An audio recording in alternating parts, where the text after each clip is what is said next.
Saya di channel Imanime Celebes, sebuah channel yang akan membahas tentang semua hal unik yang ada di Sulawesi Selatan dan masih banyak lagi. Di video kali ini, kita akan melanjutkan pembahasan kita tentang Ilagaligo. Kali ini, kita telah memasuki episode kedua. Tapi sebelum kita memasuki pembahasan, saya mau mengajak teman-teman semua buat yang belum subscribe supaya bisa terlebih dahulu tekan tombol subscribe-nya, supaya channel ini bisa terus berkembang dan memberikan informasi, hiburan, dan wawasan kepada kita semua. Oke, kalau sudah, langsung saja mari kita memasuki pembahasan.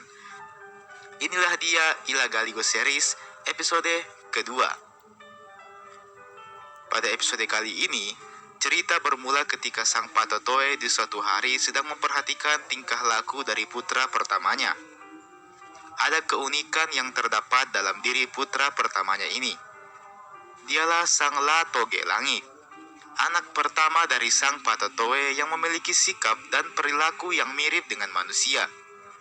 Latoge Langit adalah seorang anak yang memiliki sifat seperti manusia, sekalipun dia adalah seorang dewa yang mana segala kebutuhannya dapat terpenuhi dengan mudah. Namun Latoge Langit ini tidak mau berpangku tangan begitu saja. Dia senang melakukan banyak hal sendiri. Dia senang memenuhi kebutuhannya sendiri tanpa meminta bantuan dari para dayang atau inang pengasuhnya.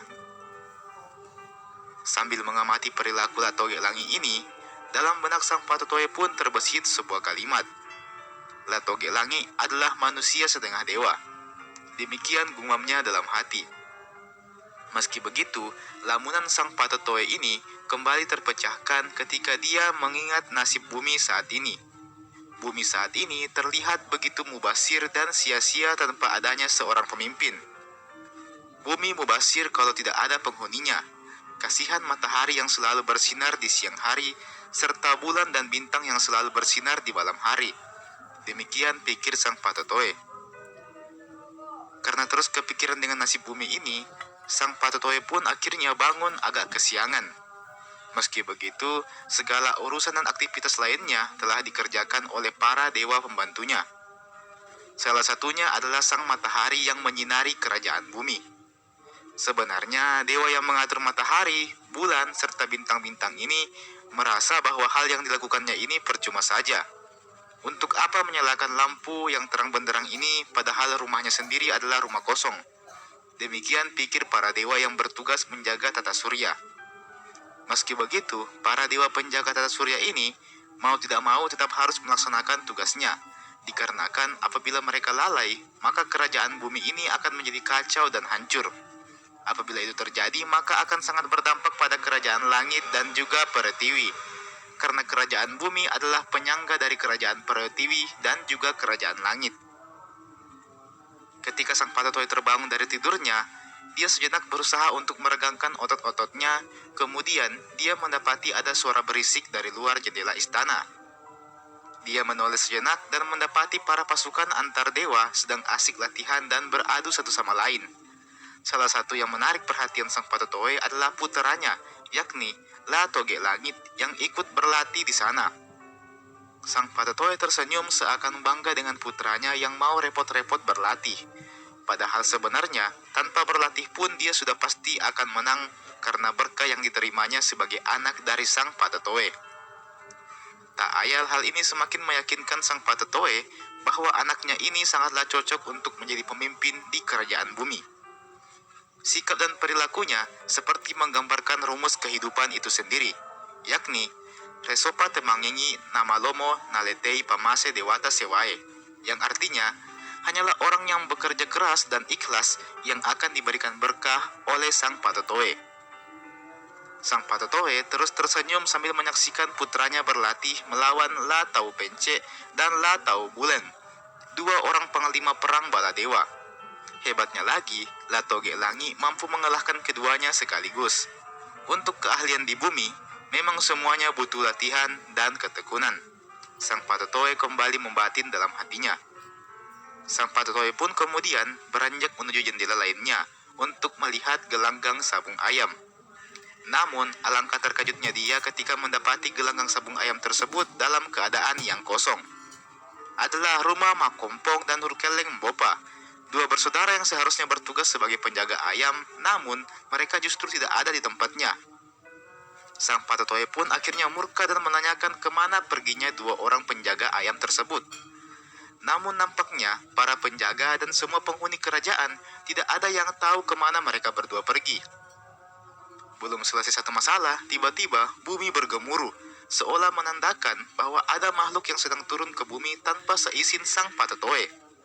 Sang Patetoe pun dengan geram berkata, bila kedua penjaga ayam itu muncul tanpa membawa kabar yang baik, maka keduanya akan kukutuk menjadi Oro. Oro sendiri dalam mitologi Bugis adalah orang yang berwajah jelek dan statusnya setara dengan hamba sahaya. Dan benar saja, rupanya kedua penjaga itu sedang berjalan-jalan di bumi. Namun tak berselang lama, mereka mendengar sebuah ultimatum dari Sang Patetoe tentang hukuman yang akan menimpa mereka berdua. Alhasil, Ruma Makompong dan Rukeleng Poba ini pun langsung bergegas untuk kembali ke Kerajaan Langit. Dan di Kerajaan Langit, Sang Patetoe telah bersiap menyambut keduanya dalam keadaan yang marah.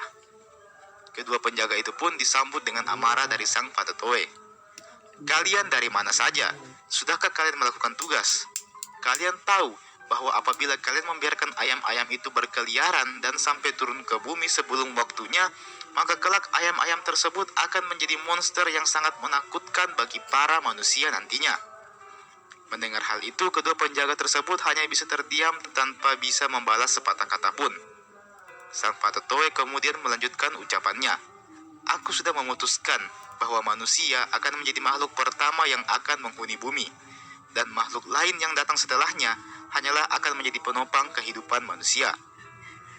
Mendengar hal ini, kedua penjaga itu langsung kaget dan mengetahui tentang seberapa besar kesalahan yang telah mereka perbuat. Dari mana saja kalian ini? Tanya Sang Patetoe. Dengan gugup akhirnya keduanya mengaku. Ampun tuanku, kami tidak sengaja telah berjalan-jalan ke bumi, ucap keduanya. Hah? Bumi? Kalian ini benar-benar ceroboh. Hampir saja kalian mengacaukan bumi. Engkau, Ruma Makompong, bukankah tugasmu yang lain adalah menurunkan angin ribut ke bumi? Dan engkau, Rukeleng Poba, tugasmu adalah membangkitkan badai. Bagaimana nasib bumi sekiranya kalian berdua tidak sengaja membangkitkan angin dan badai di sana? Kedua penjaga tersebut pun hanya terdiam membisu. Baiklah, bagaimana keadaan bumi saat ini? Tanya Sang Patetoe. Ampun tuanku, kami telah menyaksikan keadaan bumi. Sangat sunyi dan suara yang ada hanyalah suara yang berasal dari langit saja, ucap keduanya. Berita yang baik, ucap Sang Patetoe. Kali ini, raut wajah Sang Patetoe telah berubah menjadi lebih cerah. Lantas, dia kemudian bertanya lagi kepada kedua penjaga tersebut. Bagaimana menurut kalian tentang kondisi bumi saat ini? Ruma Makompong yang pertama menjawab. Sia-sialah bumi diciptakan tuanku. Di sana tidak ada satupun manusia. Bumi kosong melompong, sepi tak bermakna. Kemudian Rukeleng Poba pun ikut menambahkan. Aku pikir sebaiknya tuanku menjelmakan seorang putra tuan menjadi manusia dan turun ke bumi. Lagi pula, tidaklah sempurna tuanku bila tak ada manusia yang hidup di bumi lalu menyembah tuanku, tandasnya. Bagus, bagus. Ternyata kalian membawa kabar baik, sekaligus memberikanku sebuah ide yang brilian, ucap Sang Patetoe. Sang Patetoe sepertinya telah menemukan alasan bagus untuk dia sampaikan kepada istrinya, yakni Datuk Palinge, supaya istrinya ini mau merelakan Latoge Langi untuk turun ke bumi. Alhasil, kedua penjaga tersebut akhirnya terbebas dari hukumannya. Mereka sangat bersyukur akan hal itu, karena dihukum menjadi Oro adalah hal yang sangat mereka takuti. Baiklah, aku akan mengutus Latoge Langi untuk turun dan memimpin bumi. Tapi sebelumnya, aku harus meyakinkan Sang Permaisuri terlebih dahulu, ucap Sang Patetoe sambil menepuk pundak Ruma Makompong dan Rukeleng Poba. Kedua penjaga tersebut membalasnya dengan senyuman. Sudah saatnya ada bangsa manusia yang mengurus bumi, tandas Sang Patetoe mengakhiri percakapan mereka.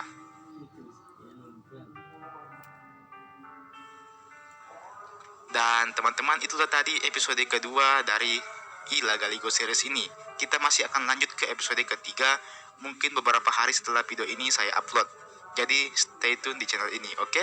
Jangan lupa untuk like dan share ini video ke teman-teman tak yang lain yang penikmat sejarah maupun yang suka dengan budaya-budaya di Sulawesi Selatan. Dan jangan lupa juga untuk subscribe dan nyalakan loncengnya ke channel ini. Oke, terima kasih banyak telah menonton video ini sampai habis.